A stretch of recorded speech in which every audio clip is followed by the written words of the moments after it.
Hello, good morning. Welcome to my channel. രാവിലെ ഒരു relationship reading ആണ് നോക്കുന്നത്. ജനറൽ റീഡിംഗ് ആണ്, ജെൻഡർലെസ് റീഡിംഗ് ആണ്. ആർക്ക് വേണമെങ്കിലും കേൾക്കാം. നിങ്ങളുടെ ജീവിതവുമായിട്ട് റെസണേറ്റ് ചെയ്യുന്ന കാര്യങ്ങളുണ്ടെങ്കിൽ മാത്രം എടുക്കുക, ഇല്ലെങ്കിൽ വിട്ടുകളയുക. അപ്പോൾ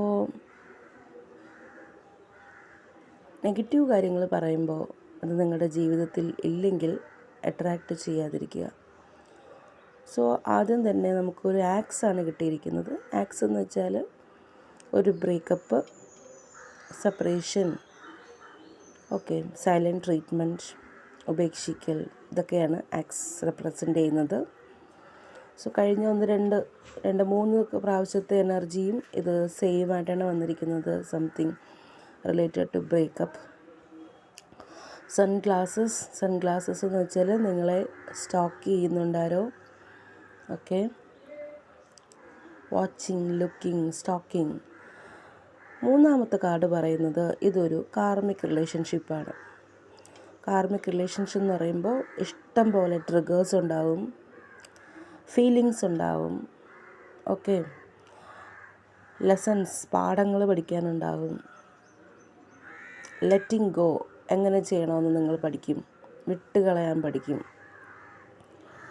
സ്നേഹിക്കാൻ പഠിക്കും. അപ്പോൾ കാർമിക് റിലേഷൻഷിപ്പ് വരുമ്പോൾ ഇതെല്ലാം വരും. ഒരു പെയിൻ കാണും, ലവ് കാണും, ലെറ്റിംഗ് ഗോ കാണും, പാഠങ്ങൾ കാണും. അപ്പോൾ ഇതെല്ലാം വരുമ്പോഴാണ് കാർമിക് റിലേഷൻഷിപ്പ് വരുന്നത്. ലാസ്റ്റായിട്ട് ഒരു കോഫി കപ്പ്, നിങ്ങളുടെ എനർജിയുമായിട്ട് ഒരു കോഫി കപ്പിന് ബന്ധമുണ്ടെങ്കിൽ അങ്ങനെ എടുക്കുക. ഇല്ലെങ്കിൽ കോഫി കപ്പിൻ്റെ അർത്ഥം എന്ന് വെച്ചാൽ ഒരു മീറ്റിംഗ്, കോൺവെർസേഷൻ, ഒരു ഫ്രണ്ട്ഷിപ്പ്, ഇതൊക്കെയാണ് അതിൻ്റെ മീനിങ്. അത്രയാണ് ഒറക്കിളിൻ്റെ എനർജി. ഇനി നമുക്ക് ടാരോട്ട് എന്താണ് പറയുന്നതെന്ന് നോക്കാം. അപ്പോൾ നമുക്കിപ്പോൾ ചില സമയത്ത് കുറച്ച് സമാധാനം വേണമെന്ന് പറയും, അല്ലേ? അപ്പോൾ ചിലർ പറയും മെഡിറ്റേഷൻ ചെയ്യാൻ പറയും. മെഡിറ്റേഷൻ ചെയ്യുന്നത് നല്ലതാണ്. പക്ഷേ മെഡിറ്റേഷൻ എല്ലാവർക്കും എങ്ങനെയാണ് ചെയ്യേണ്ടതെന്ന് എന്നറിയില്ല. അപ്പോൾ നമ്മൾ ചെയ്യേണ്ടതെന്ന് വെച്ചാൽ ഒരു കൈ, നമ്മുടെ വലത്തേ കൈ നമ്മുടെ ഹൃദയത്തിൻ്റെ മുകളിലും, അതായത് ചെസ്റ്റിൻ്റെ മുകളിലും ഹാർട്ടിൻ്റെ മുകളിലും എന്ന് വേണമെങ്കിൽ പറയാം. ഇടത്തേ കൈ നമ്മുടെ സ്റ്റൊമക്കിൻ്റെ മുകളിലും വയ്ക്കുക. ഒരു എളുപ്പമാർഗ്ഗമാണ്. എന്നിട്ട് ദീർഘമായിട്ട് ഇൻ ആൻഡ് ഔട്ട് ബ്രീത്ത് ചെയ്യുക. ഒരു 10 times ഡെയിലി, കാലത്ത് വൈകുന്നേരവും. നിങ്ങൾക്കൊക്കെ എപ്പോഴൊക്കെ ബ്രീത്ത് ചെയ്യണമെന്ന് തോന്നുന്നോ ഇതുപോലെ, അപ്പോൾ ഒന്ന് ചെയ്ത് നോക്കൂ. നിങ്ങൾക്കതൊരു മാറ്റമായിരിക്കും. അപ്പോൾ ഇവിടെ നമുക്ക് ആദ്യം കിട്ടിയിരിക്കുന്ന കാർഡെന്ന് വെച്ചാൽ ദ എംപറർ കാർഡാണ്. എംപറർ കാർഡെന്ന് വെച്ചാൽ dominance of logic over emotions. ഇവിടെ നിങ്ങളുടെ ആൾ ഇപ്പോൾ ഇരിക്കുന്നതെന്ന് വെച്ചാൽ ഇമോഷൻസ് എല്ലാം മാറ്റി വെച്ചിട്ട് വളരെ ലോജിക്കലായിട്ട് തിങ്ക് ചെയ്യുന്ന, അനാലിസിസ് ചെയ്ത് ലോജിക്കലായിട്ട് തിങ്ക് ചെയ്യുന്നൊരു കാഴ്ച, അല്ലെങ്കിൽ അതാണ് ഇപ്പോൾ പുള്ളിയുടെ എനർജി. മൈൻഡ് ഓവർ ദ ഹാർട്ടിൻ്റെ ഇമോഷൻസിനൊന്നും ഇമ്പോർട്ടൻസ് കൊടുക്കാതെ മൈൻഡിന് ഇമ്പോർട്ടൻസ് കൊടുക്കുന്നു. സ്റ്റെബിലിറ്റി, ഫോക്കസ്, ഇതൊക്കെ ചെയ്തുകൊണ്ടിരിക്കുകയാണ്. അപ്പോൾ രണ്ടാമത്തെ കാർഡെന്ന് വെച്ചാൽ 7 of Swords. ഇവിടെ ഒരു ചീറ്റിംഗ് എനർജി കാണുന്നുണ്ട്, ചീറ്റ് ചെയ്തിട്ടുണ്ട്. മൂന്നാമത്തത് ദ ഹൈ പ്രീസ്റ്റസ് ആണ്. എന്തോ കാര്യം നിങ്ങളിൽ നിന്നും ഒളിച്ചു വയ്ക്കുന്നുണ്ട്. ഹൈ പ്രീസ്റ്റസ് വരുമ്പോൾ ഒരു കാര്യം കൂടെ ഉണ്ട്. നിങ്ങളുടെ ഇൻസ്റ്റിങ്സിനെ നിങ്ങൾ ട്രസ്റ്റ് ചെയ്യുക. നിങ്ങളുടെ ഗട്ട് ഫീലിങ്സ് എന്താണോ പറയുന്നത് അതിനെ ശ്രദ്ധിക്കുക. മൂൺ കാർഡാണ്. ത്രോട്ട് ചക്ര ബ്ലോക്ക്ഡ് ആണ്, കമ്മ്യൂണിക്കേഷൻസ് ഒന്നും ഇല്ല. അടുത്തത് വന്നിട്ട് 8 of Pentacles ആണ്. നിങ്ങൾ എന്തെങ്കിലും ഒരു കാര്യത്തിന് ഹാർഡ് വർക്ക് ചെയ്യുന്നുണ്ടെങ്കിൽ അത് കുറച്ച് വെയിറ്റ് ചെയ്യണം. Long period to achieve your goals. നിങ്ങൾക്ക് എന്തായാലും അത് സക്സസ്ഫുൾ ആയിരിക്കും, പക്ഷെ കുറച്ച് ദിവസങ്ങൾ അതിന് വേണ്ടിയിട്ട് വെയിറ്റ് ചെയ്യണമെന്നാണ് പറയുന്നത്. അതിനുശേഷം നമുക്ക് നമ്മുടെ സ്വന്തം ഡെവിൾ കാർഡ് വന്നിട്ടുണ്ട്.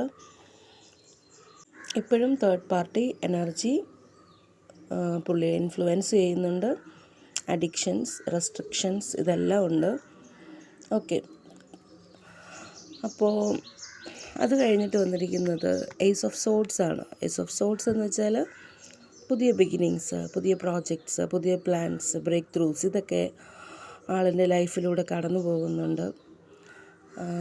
ഓക്കെ, ചില ലീഗൽ മാറ്റേഴ്സ്, കോൺട്രാക്ട്സ് ഇതിൻ്റെ എല്ലാം എനർജി കാണുന്നുണ്ട്. ജെമിനി, ലിബ്ര, അക്വേറിയസ് ആണ് ഇവിടുത്തെ സോഡിയാക് സൈൻ. ഒരു മൂൺ എനർജി ഉണ്ട്. മൂൺ എനർജി എന്ന് വെച്ചാൽ ഒരുപാട് കാര്യങ്ങൾ നിങ്ങളിൽ നിന്നും ഹിഡൻ ആണ്. നിങ്ങളറിയാത്ത ഒരുപാട് കാര്യങ്ങളുണ്ട് എന്നാണ് അതിൻ്റെ മീനിങ്. അപ്പോൾ നിങ്ങൾ ഫിയർ, ആൻസൈറ്റി എന്നിവ ഒഴിവാക്കാൻ പരമാവധി ശ്രമിക്കുക. പിന്നെ ഇതിനകത്ത് 7 ഓഫ് വാൻഡ്സിൻ്റെ എനർജി, പേജ് ഓഫ് വാൻഡ്സിൻ്റെ എനർജി, ഹെറോഫൻറ്റിൻ്റെ എനർജി വന്നിട്ടുണ്ട്. അപ്പോൾ നിങ്ങൾക്ക് നിങ്ങളുടെ ജീവിതത്തിൽ ഒരു തീരുമാനങ്ങൾ എടുക്കുന്നതിന് മുന്നേ ഏതെങ്കിലും ഒരാളോട് അതിനെക്കുറിച്ച് ചോദിക്കണം എന്നുണ്ടെങ്കിൽ നിങ്ങൾക്ക് ഗൈഡൻസ് എടുക്കാം എന്നാണ് പറയുന്നത് ഹെറോഫൻറ്റ്. അതിപ്പോൾ ഗോഡിനോടാണെങ്കിൽ ദൈവത്തിനോട് പ്രാർത്ഥിക്കുക. അല്ലാതെ നിങ്ങൾക്ക് അഡ്വൈസ് തരാൻ പാകത്തിനുള്ള ആളുകൾ നിങ്ങൾക്കറിയാമെങ്കിൽ അവരോട് ചോദിക്കുക. ടാരറ്റ് റീഡിങ്സ് എടുക്കുക. എൻ്റെ അടുത്തു നിന്നല്ല, ആരടുത്തെങ്കിലുമൊക്കെ ടാരറ്റ് റീഡിങ്സ് എടുക്കണമെന്ന് തോന്നിയാൽ നിങ്ങൾ എടുക്കുക. ഒരു പ്രോബ്ലത്തിന് ഒരു സൊല്യൂഷൻസ് കണ്ടെത്താൻ നിങ്ങൾക്ക് ആരുടെയെങ്കിലും ഹെൽപ്പ് വേണമെങ്കിൽ എടുക്കാം എന്നാണിത് പറയുന്നത്.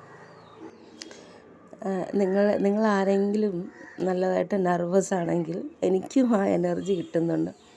ഞാൻ ആവശ്യമില്ലാതെ ഇങ്ങനെ നെർവസ് ആയിക്കൊണ്ടിരിക്കുന്നു. അതാണ് ഈ ശബ്ദത്തിലെ പ്രശ്നങ്ങളെല്ലാം.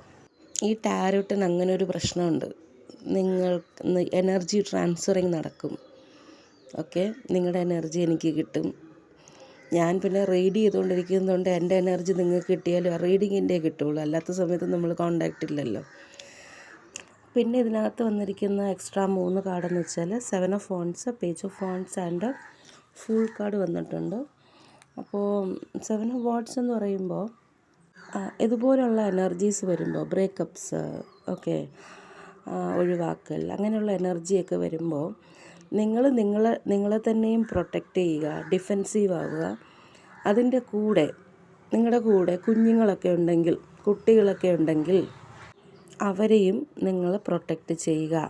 ഓക്കെ, അപ്പോൾ ഒരാൾ തേർഡ് പാർട്ടി റിലേഷൻഷിപ്പിൽ പോയി, ഇനി ഒരാളേ ഉള്ളൂ, അച്ഛൻ പോയി എങ്കിൽ അമ്മ പോയി അല്ലെങ്കിൽ അച്ഛൻ, അങ്ങനത്തെ ഒരു കണ്ടീഷനാണെങ്കിൽ നിങ്ങൾക്ക് കുട്ടികളുണ്ടെങ്കിൽ അവരെ ഇതിനകത്ത് ഇൻവോൾവ് ചെയ്യാതിരിക്കുക.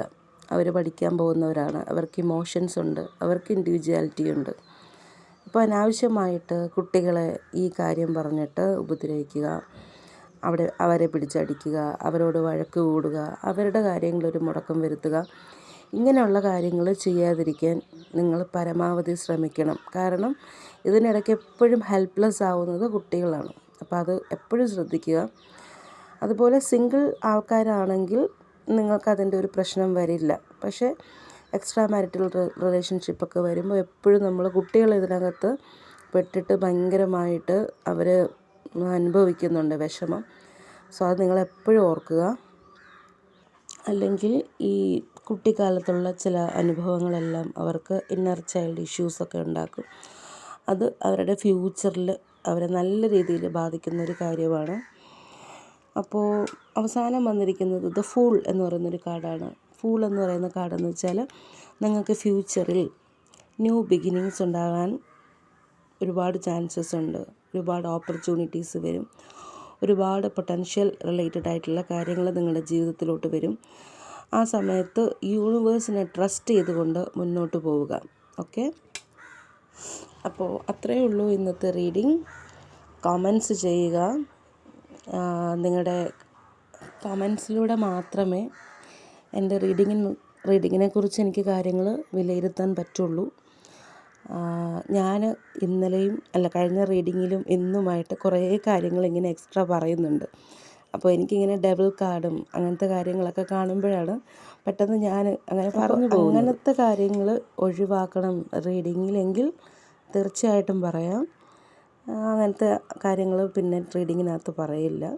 ജസ്റ്റ് ടാരറ്റ് കാർഡ് റീഡ് ചെയ്യും, ഒറാക്കിൾ കാർഡ് റീഡ് ചെയ്യും. എന്നിട്ട് നമുക്ക് അത്രയും മതി നമ്മുടെ കണ്ടൻറ്റ് എന്ന് പറയുന്നത്. ബാക്കിയുള്ള കാര്യങ്ങൾ ഞാൻ പറയണമെന്ന് വിചാരിച്ച് വരുന്നതല്ല, ഇത് കാണുമ്പോൾ പറഞ്ഞു പോകുന്നതാണ്. അപ്പോൾ അത്രയേ ഉള്ളൂ റീഡിങ്. Thank you.